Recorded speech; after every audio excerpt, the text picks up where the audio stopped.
Hey everyone, in today's video we will be discussing the top 5 best weapons for Shadowkeep or to bring into Shadowkeep. Make sure you stick around to the end. Now into number 5.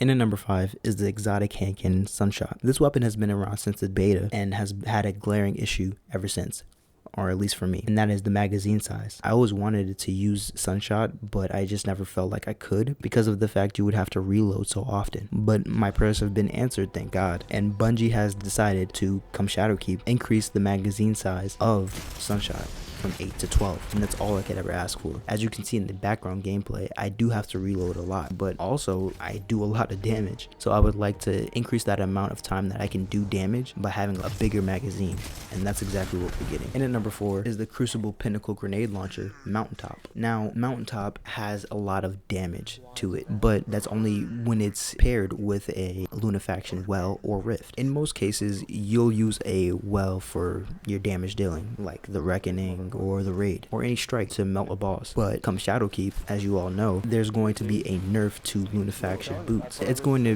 be interesting to see how this weapon fares against the quote-unquote new meta that could include auto rifles and pulse rifles and also hand cannons. Bungie has already stated that they won't be touching grenade launchers come Shadowkeep, so like I said before, it'll be interesting to see how this weapon turns out.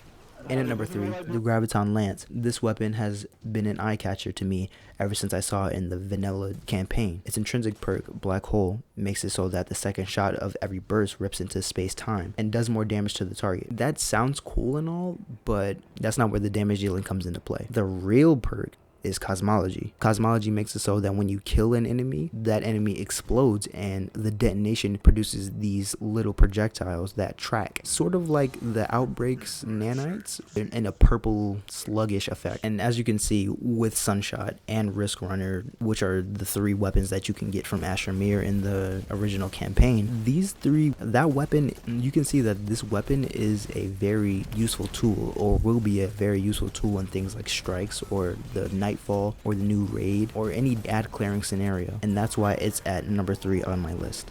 And at number 2 is the Recluse, Recluse, however you decide to pronounce it. This thing is a beast because of its main perk, Master of Arms. Whenever you get a kill with any weapon, not only just this weapon, but any weapon.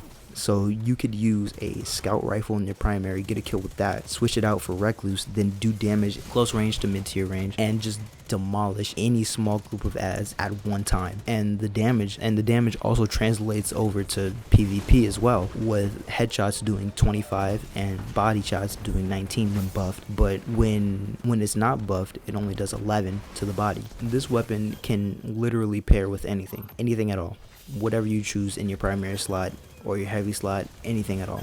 The good thing about it too is that it runs on primary ammo, so much like the Outbreak Perfected, it can be a very good damage dealing weapon without it burning through precious ammo. That's why it's at my number 2 spot.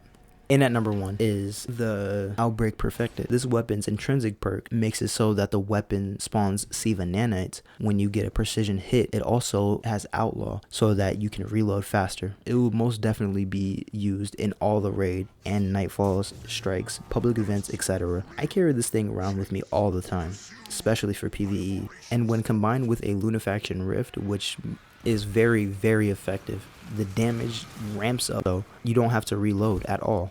With Shadowkeep, these things will change though, and once again, like I said with Mountaintop, it will be interesting to see how this weapon fares.